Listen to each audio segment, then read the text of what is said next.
आज का सवाल समझते हैं। फेडरलिज्म को हम डेली गवर्नेंस में कैसे फॉलो करते हैं और रियल लाइफ एग्जाम्पल से कैसे प्रूव होता है, वही एक्सप्लेन करना है। मतलब सिर्फ डेफिनेशन नहीं, बल्कि प्रैक्टिस के मैकेनिज्म्स और एग्जाम्पल्स दोनों दिखाने हैं। Let's use a simple diagram to make the relationship easier to see. सबसे पहले फेडरलिज्म का कोर आइडिया पकड़ते हैं। पावर एक ही गवर्नमेंट के पास कॉन्सेंट्रेटेड ना हो, बल्कि डिफरेंट लेवल्स ऑफ गवर्नमेंट के बीच शेयर हो। इससे लोकल नीड्स भी एड्रेस होती हैं और कंट्री यूनाइटेड भी रहती है।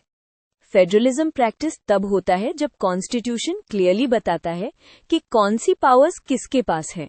ये क्लैरिटी इसलिए जरूरी है क्योंकि ओवरलैप कम होता है और सिटीजन्स को भी पता होता है कि काम के लिए किस लेवल पर जाना है। अब लेवल्स को सिंपल वे में देखो। National level national issues handle करता है, स्टेट लेवल रीजनल इश्यूज और local level daily life services. हर लेवल को रियल रिस्पॉन्सिबिलिटीज मिलती हैं, तभी फेडरलिज्म पेपर पर नहीं ग्राउंड पर दिखाई देता है। सिर्फ पावर्स डिवाइड कर देना इनफ नहीं होता, पैसा भी चाहिए होता है काम करने के लिए। इसीलिए फेडरलिज्म में रेवेन्यू शेयरिंग, ग्रांट्स और रिसोर्स डिस्ट्रीब्यूशन का सिस्टम होता है, ताकि स्टेट्स और local bodies actually policies implement कर पाएं। कभी कभी डिस्प्यूट्स भी होते हैं क्योंकि सब्जेक्ट्स ओवरलैप हो सकते हैं या इंटरेस्ट्स क्लैश कर सकते हैं। फेडरलिज्म को स्मूथली चलने के लिए कोऑर्डिनेशन बॉडीज और लीगल मैकेनिज्म्स का रोल होता है, ताकि कॉन्फ्लिक्ट सॉल्व हो जाए और सिस्टम स्टेबल रहे।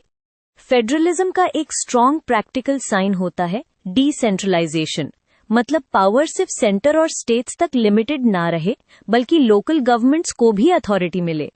लोकल प्रॉब्लम्स का बेस्ट सोल्यूशन लोकल लेवल पर फास्ट और कॉन्टेक्स्ट के साथ होता है। पॉलिटिकल प्रैक्टिस भी मैटर करती है। जब different regional parties, coalition governments और स्टेट लेवल प्रायोरिटीज को रिस्पेक्ट मिलता है, तब फेडरल स्पिरिट डेवलप होता है। यानी पावर शेयरिंग सिर्फ रूल से नहीं, एटीट्यूड से भी चलता है। अब एग्जाम्पल से इसको सॉलिड कर देते हैं। इंडिया में सेंटर स्टेट्स के बीच सब्जेक्ट्स का डिवीजन, पंचायती राज और म्यूनिसिपैलिटीज को पावर्स, जीएसटी जैसे शेयर्ड टैक्स सिस्टम्स और फाइनेंस कमीशन के थ्रू रिसोर्स शेयरिंग, ये सब फेडरलिज्म को प्रैक्टिस में दिखाते हैं। और जब सेंटर और स्टेट्स मिलके पॉलिसीज रन करते हैं, वो कोऑपरेटिव फेडरलिज्म का क्लियर एग्जाम्पल होता है। तो फाइनल टेक अवे ये है कि फेडरलिज्म प्रैक्टिस का मतलब सिर्फ स्ट्रक्चर नहीं, फंक्शनिंग है। Clear division of powers, money और रिसोर्सेज का fair sharing, coordination for common goals, local empowerment और म्यूचुअल रिस्पेक्ट, ये सब मिलकर फेडरलिज्म को रियल बनाते हैं।